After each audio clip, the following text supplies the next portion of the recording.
Assalamualaikum warahmatullahi wabarakatuh. Perkenalkan, nama saya Andini Sejagawa dengan NIM J520200050. Fakultas Kedokteran Gigi Universitas Muhammadiyah Surakarta. Di sini saya ingin menjelaskan jalur atau jalannya sistem respirasi. Baiklah, sebelum saya memulai penjelasan, diawali dengan bacaan basmalah. Bismillahirrahmanirrahim.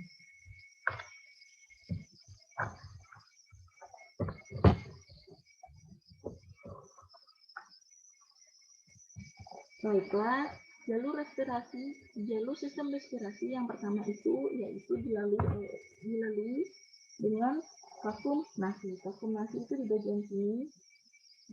Kafum nasi kemudian melewati septum nasi. Nah, setelah melewati septum nasi akan menuju ke nasofaring. Nah, nasofaring ini ada pembatasnya. Pembatasnya itu yang bernama choanae. Choanae ini. Nah, kemudian nasofaring ini itu sejajar dengan atas skeletokostisnya itu sejajar dengan vertebrata cervicalis 1. Nah, terus kemudian setelah dari nasofaring akan menuju ke orofaring. Nah, orofaring ini memiliki pembatas juga, namanya istium pharyngeum. Nah, istium pharyngeum itu di sini pembatasnya. Nah, kemudian orofaring ini sejajar dengan vertebrata cervicalis 2 dan 3. Setelah masuk ke orofaring akan menuju ke laring. Nah, laringofaring. Nah, di sini, dia ini sejajar dengan vertebrata cervicalis 4, 5, dan 6. Maaf, 4 dan 5 saja. Nah, setelah berada di laringofaring, kemudian akan menuju atau melewati auditus laringis. Nah, auditus laringis kemudian akan menuju ke cartilago thyroidea. Cartilago thyroidea yang ini ya. Ini adalah cartilago thyroidea. Kemudian setelah itu akan menuju ke cartilago choroidea. Cartilago choroidea ada yang ini. Di sini cartilago choroidea. Setelah itu akan menuju trachea. Nah, di trachea ini dia akan menuju ke esophagus. Setelah ke esophagus akan menuju ke glandula thyroidea. Kemudian menuju ke fascias cervicalis. Ya, maaf, bukan yang fascias cervicalis ini merupakan tenggorokan.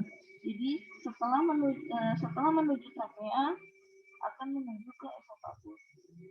Otot esophagus. Kemudian lanjut ke ini merupakan sistem respirasi bagian atas.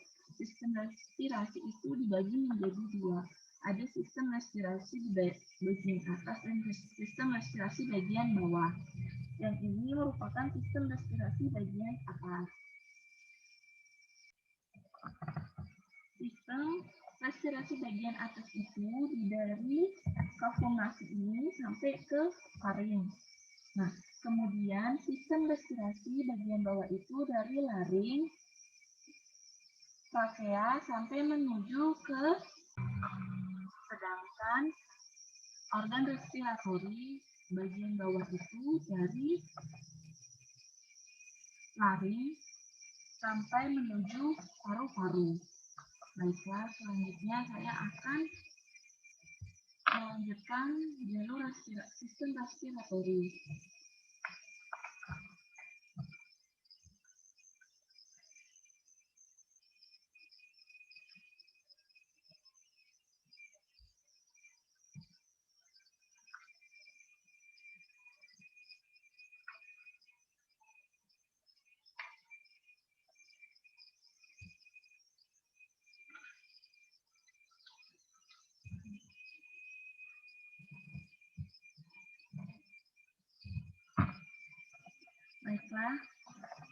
Kemudian setelah menuju trachea tadi yang esofagus itu, kemudian masuk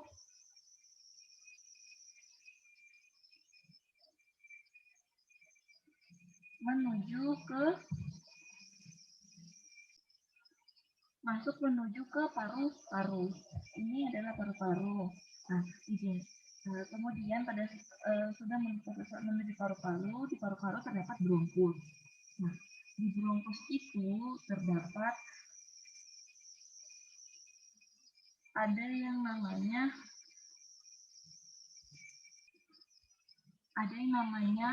primarius, secundus, dan tertius. Nah, kemudian saya juga ingin memberitahukan bahwa di paru-paru itu terdapat lobus. Nah, di sebelah kanan dexter, ya, paru-paru dexter itu terdapat 3 lobus, sedangkan yang di kiri terdapat 2 lobus. Nah, lobus yang ada di paru-paru sebelah kanan dibagi menjadi 3 lobus itu, ada yang lobus superior, ada yang lobus inferior, sama ada yang lobus superior, lobus medius, sama lobus inferior. Ini yang paru-paru dexter, yang sebelah sini paru-paru dexter. Kemudian ada yang paru-paru sinister. Paru-paru sinister itu ada dua adanya lobus superior sama lobus inferior. Nah, kemudian di paru-paru tadi saya sebutkan ada bronkus. Nah, bronkus itu ada yang terdapat primarius, secundus, sama tertius. Nah, setelah masuk ke bronkus akan menuju ke bronchiolus. Nah, di bronchiolus itu nanti akan ada yang namanya terminalis dan juga respiratorius. Kemudian pada saat sudah masuk menuju bronchiolus akan masuk ke alveoli. Nah, di alveoli tersebut kemudian terjadilah proses pertukaran oksigen dan karbon dioksida. Nah, yang di dalam pembuluh darah kecilnya itu yang disebut kapiler. Alveolusnya itu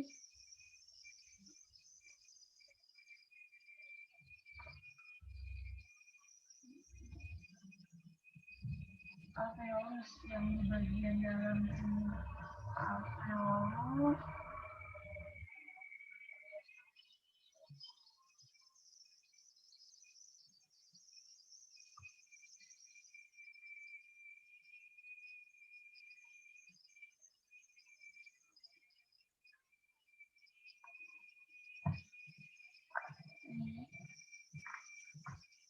ini dia jika dipeler besar paru-parunya ini adalah bronkusnya, bronkus. Nah, ini lobus ini yang tadi menuju ke lobus yang tadi superior, inferior, medial, yang sebelah kanan dexter, yang sedangkan sinister, superior, dan inferior. Itu alveolnya.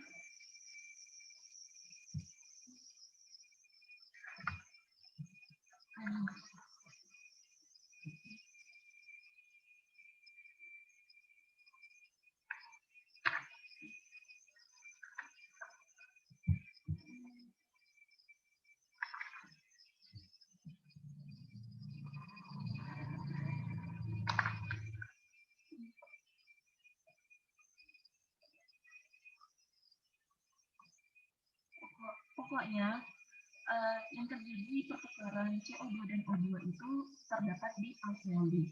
Alveoli itu berada di bronchiolus. Nah, sedangkan bronchiolus berada di bronkus.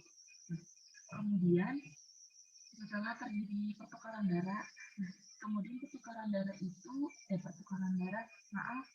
oksigen itu terjadi di pembuluh darah yang pembuluh darah kecil yang bernama kapiler. Setelah oksigen masuk ke dalam kapiler, kemudian dia akan menumpang ke sel darah merah menuju jantung. Kemudian setelah menuju jantung akan disebarkan ke seluruh tubuh. Setelah itu di saat yang bersamaan karbon dioksida masuk dari kapiler ke rongga paru. Nah, setelah pertukaran oksigen dan karbon dioksida selesai, otot diafragma ini otot diafragma. Otot diafragma ini ya, otot diafragma, otot diafragma dan tulang rusuk. Ya, tulang rusuk ini yang melindungi paru-paru ini akan kembali rileks dan rongga dada kembali seperti semula. Nah, pada saat tadi udara masuk, tulang tulang tulang rusuk ini dan otot diafragma berkontraksi, sedangkan tulang rusuknya akan naik, ya, akan menaik. Jadi kemudian pada saat respirasi, otot diafragma ini akan kembali rileks dan rongga dadanya akan kembali seperti semula atau menurun. Kemudian udara yang mengandung karbon dioksida pun terdorong, nantinya dari alveolus akan menuju ke bronkiolus. Sedangkan bronkiolus itu nanti akan ke bronkos lagi, kembali lagi ya. Jadi kan jalur masuknya. Nah, sedangkan ini untuk dia respirasi, karbon dioksida yang akan menuju keluar seperti jalur masuk tadi. Jadi dibalik ya, dari alveolus dia keluar menuju ke bronkos, bronkiolus, kemudian ke bronkos, kemudian ke trachea, kemudian ke laring, kemudian ke orofaring, ke nasofaring, dan akhirnya kembali ke kapsulasi dan udaranya keluar melalui hidung. Sekian penjelasan dari saya. Mohon maaf bila ada saya salah kata atau kekurangan dalam penjelasan, karena saya juga masih belajar di sini. Cukup sekian dari penjelasan sistem respirasi yang saya pahami. Terima kasih atas diberikan kesempatan untuk menjelaskan. Wabillahi taufiq wal hidayah.